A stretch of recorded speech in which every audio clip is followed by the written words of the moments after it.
हरियाणा के पूर्व वित्त मंत्री और बीजेपी के असम चुनाव प्रभारी कैप्टन अभिमन्यु ने हिसार सीट पर हुए चुनावी घमासान को लेकर कई बड़े खुलासे किए हैं।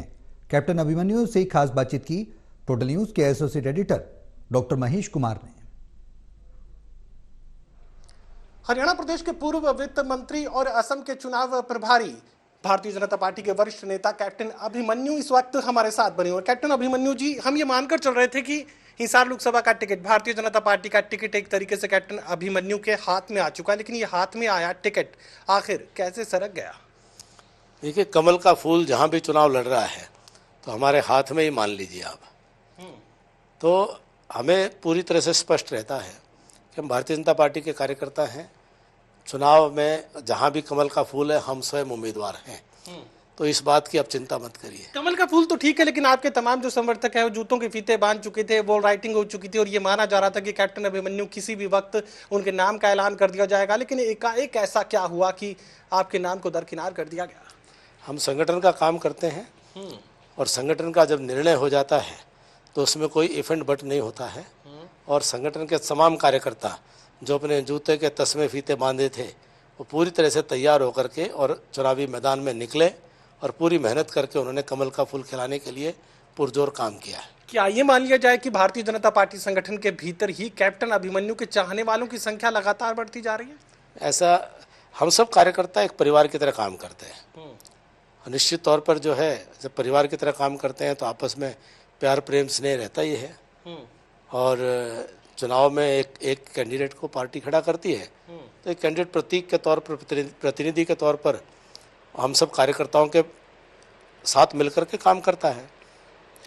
असम के चुनाव प्रभारी की जिम्मेदारी आपको दी गई थी, आप ज्यादातर असम में लगे रहे, लेकिन बाद में नारनौंद को संभालने का काम भी किया। एक खास रैली का आयोजन किया गया था, चुनावी रैली से मान लिया जाए रणजीत चौटाला की जीत को लेकर यह रैली वहां पर रखी गई थी। आपका मंच से मैं भाषण बार बार सुनने की और समझने की कोशिश कर रहा था कि ये दादा पोते का नहीं, चौटाला परिवार में पोता दादे का नहीं, चाचा भतीजे का नहीं, भतीजा चाचे का नहीं। ये मुझे समझ नहीं आया कि आप कहना क्या चाहते थे। आप जिताने ही गए थे ना? निश्चित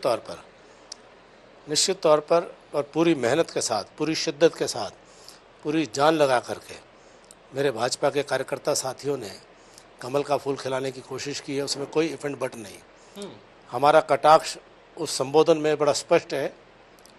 उसको जो राजनीतिक संस्कृति हरियाणा प्रदेश में रही है कि जिन लोगों ने हरियाणा प्रदेश के अंदर परिवारवाद को आगे बढ़ाने का काम किया है, तो ये स्पष्ट है कि परिवारवाद जो है वो जनता के पक्ष में राजनीति परिणाम नहीं दे सकता है।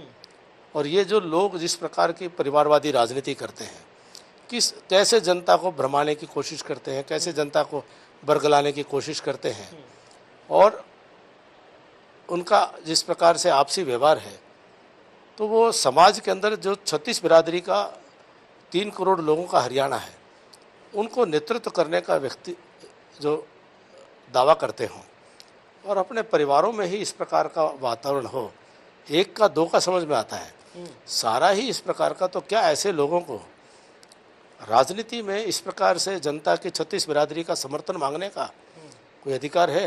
तो कहीं ना कहीं ऐसा लगता है कि राजनीतिक शतरंज की चालें चली जा रही हैं, लोगों को भरमाया जा रहा है।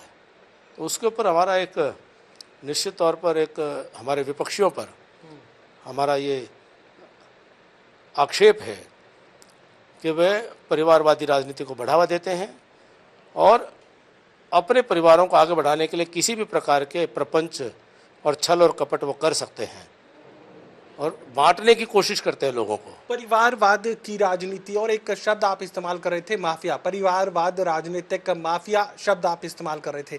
तो रणजीत चौटाला तो परिवारवाद राजनीतिक माफिया में शामिल नहीं है ना? वो तो इस माफिया गिरोह से आप लोगों ने शायद बाहर निकाल लिए होंगे, चूंकि आपकी पार्टी में है। रणजीत सिंह जी ने बहुत लंबे समय से 3 दशकों से अधिक समय परिवार से अलग होकर के उन्होंने राजनीति की है।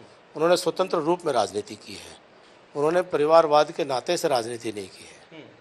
तो ना उनको उस परिवारवाद से पोषण मिला है, ना उन्होंने उस परिवारवाद को आगे बढ़ाने की बात की है। तो इसलिए रणजीत सिंह जी को हमें अलग होकर के ही देखना होगा। ऐसा पहली बार हुआ? जो तमाम आपके कार्यकर्ता थे वो खुद ये कह रहे थे कि नारनौंद विधानसभा में जब कैप्टन अभिमन्यु खुद चुनाव लड़ रहे थे तो डोर टू डोर नहीं कर रहे थे, लेकिन अपने खांडा गांव में कैप्टन अभिमन्यु ने रणजीत चौटाला को जिताने के लिए डोर टू डोर किया। क्योंकि पूरे 4 दिन सुबह से लेकर रात तक चुनाव में जैसी भी राजनीतिक परिस्थितियां होती हैं उसके अनुसार प्रयास किया जाता है। और जब राजनीतिक परिस्थितियां इस स्तर पर हों कि हमें एक एक वोट के लिए मेहनत करनी है, तो हमने मेहनत की, रात दिन मेहनत की। और जितने भी सब कार्यकर्ता लगे अपने अपने गांव में, कार्यकर्ताओं ने बड़ी मेहनत की है। तो मेरी भी जो मुझे महसूस हुआ, जहाँ जहाँ आवश्यकता लगी हमने बड़ी मेहनत करके वहाँ कोशिश की है। ये खांडा गांव में कांग्रेस पार्टी के जो कच्ची पर्ची पर पेंसिल से डाटा लिखने वाले जो लोग हैं वो बड़े उत्साहित नजर आ रहे थे। वो कह रहे थे कि कैप्टन अभिमन्यु के अपने गांव में हमने हराने का काम किया है, कांग्रेस पार्टी खांडा गांव में जीत रही है। क्या ये संभव हो सकता है? देखिए, इन चीज़ों में नहीं पड़ने की बात है। एक पूरे देश का चुनाव है और देश के चुनाव में एक लोकसभा हमारे हिसार का चुनाव है, तो कहाँ से कितनी किसकी क्या लीड होगी। अब ये कोई पूछने जाएगा कि चौटाला गांव के अंदर अभय सिंह के पार्टी के उम्मीदवार को कितने मिले, चौटाला गांव में जेजेपी के पार्टी के उम्मीदवार को कितने मिले, क्या कोई पूछने जाएगा कि वहाँ कांग्रेस पार्टी को कितने मिले। तो ये जो इस प्रकार का जो पार्टियों का जो वोट होता है वो अपने तरीके से हर चुनाव का अपना समीकरण, अपना वातावरण होता है। हमारा प्रयास होता है कि अपना बूथ है, अपना गांव है, अपना क्षेत्र है, अपनी विधानसभा है, अपनी लोकसभा है, अपना प्रदेश है, हम वहाँ ज़्यादा से ज़्यादा मेहनत करके चुनाव में जीत हासिल करने का प्रयास सब करते हैं। तो इसमें तो कोई जाकर के पूछने का कि पूर्व मुख्यमंत्री जी हमारे उनका निंदाना जन्म स्थान है, वहाँ कितने वोट आए, वहाँ पर कोई जो है कहीं का गिनती करेगा। जब मैंने आपको बता दिया कि किसी का भी है तो हर एक जगह का अपना अलग अलग रहता है। रणजीत चौटाला बीते दिन मीडिया कर्मियों के साथ चाय पर चर्चा वो कर रहे थे। वो ये कह रहे थे कि कुल 9 विधानसभा क्षेत्र जो हिसार लोकसभा क्षेत्र के अंतर्गत आते हैं, सबसे ज्यादा लीड अगर जेपी को मिलने वाली है, यानी भारतीय जनता पार्टी किसी एक खास विधानसभा क्षेत्र में अगर सबसे ज्यादा वोटों से हारने वाली है तो नारनौंद विधानसभा क्षेत्र, ये आपका अपना इलाका, आखिर इतनी कमजोरी के साथ क्यों जिक्र वो कर रहे हैं रणजीत चौटाला? इलाके की कमजोरी नहीं डॉक्टर साहब, आप तो पुराने चुनावी विश्लेषक हो। ये चुनाव का समीकरण हो जाता है। सामने इनेलो है और जेजेपी है, तो उनका वोट पूरा का पूरा अगर कहीं शिफ्ट होता है तो इसका असर पड़ता है। यही कांग्रेस से पिछली बार 11.5% पर थी। वो जेजेपी जो 37-38% लिए हुए थी, वो जेजेपी आज 2%, 3% पे मुश्किल से खड़ी है। जब इस प्रकार से जो चुनाव में समीकरण के अनुसार जब वोट इधर उधर होता है तो उसका आकलन करना इतना आसान नहीं होता है। और एक वोट का डायनामिक्स है। एग्जिट पोल के नतीजों से खासे उत्साहित पिछले चुनाव से हमारे मत कम नहीं होने वाले हैं। एग्जिट पोल के नतीजों से खासे उत्साहित आप नजर आ रहे थे। पिछले लोकसभा चुनाव का मैं जिक्र करूं तो 10 की 10 लोकसभा सीटें भारतीय जनता पार्टी ने जीती, लेकिन तब जब पार्टी विधानसभा चुनाव में पहुंचती है तो 40 पर सिमट जाती है। अब ये कहा जा रहा है, एग्जिट पोल ये कह रहा है कि कम से कम 2 से 3 सीटें तो कांग्रेस पार्टी लेगी ही। यानी अगर 7 सीटों का जिक्र मैं कर लूं, बीजेपी के खाते 8 भी अगर आप जोड़ लीजिए, तो अब तो आप लोगों के लिए चुनौती विधानसभा चुनाव के लिहाज से और ज्यादा बढ़ने वाली है। 2014 याद कर लीजिए, ये 7-3 का चुनाव परिणाम था और 5 महीने में हमने हरियाणा प्रदेश में सरकार बनाई थी। यही नारनौंद के अंदर 42,500 वोट से माइनस थे और 5 महीने में नारनौंद हम जीत गए। लेकिन एंटी इनकम्बेंसी तब आपके साथ नहीं थी। उसी समय में 10 सालों के राज से नाराजगी जो पैदा हुई, किसान आंदोलन तब आपके खिलाफ नहीं था। उसी समय में 2014 में 28,000 वोटों से जीती हुई सीट जींद, वो विधानसभा में हम हार गए थे। हर चुनाव का अपना समीकरण होता है, हर चुनाव का अपना वातावरण होता है। तो उसके अनुसार विधानसभा चुनाव में केंद्र में भाजपा की सरकार बनने के बाद हमें पूरा विश्वास है कि हरियाणा अपना इतिहास दोहराएगा कि जिसकी सरकार दिल्ली में, चंडीगढ़ में, उसी को बैठाएगा और भारतीय जनता पार्टी बहुत अच्छे बहुमत के साथ, पहले से बड़े और स्पष्ट बहुमत के साथ सरकार बनाएगी। थोड़ा मुश्किल सवाल आपसे पूछ लेता हूँ, बतौर मुख्यमंत्री मनोहर लाल खट्टर ज्यादा बेहतर आप मानते हैं या मौजूदा मुख्यमंत्री नायब सिंह सैनी?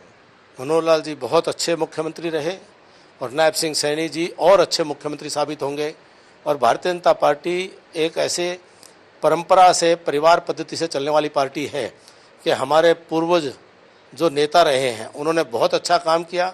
हमारी वर्तमान पीढ़ी नरेंद्र मोदी जी के नेतृत्व में देश में, दुनिया में बहुत ज़बरदस्त काम कर रही है और आने वाली पीढ़ी भी और अच्छा काम करेगी। हिसार लोकसभा का टिकट तो आपने समर्पित कर दिया, लेकिन प्रदेशाध्यक्ष भारतीय जनता पार्टी हरियाणा की अभी कुर्सी खाली है, तो क्या कैप्टन की नज़र अब प्रदेशाध्यक्ष की कुर्सी पर है? मेरी नज़र एक ही इस चीज़ पर है कि प्रदेश में केंद्र में सरकार बन जाएगी, प्रदेश में भी, हरियाणा प्रदेश में भी, चंडीगढ़ में फिर से तीसरी बार भारतीय जनता पार्टी की सरकार बने। उस सरकार बनाने के प्रयास में मेरा खून पसीना बहाने की जिम्मेदारी मेरी है और अपनी जिम्मेदारी को पूरा करूंगा।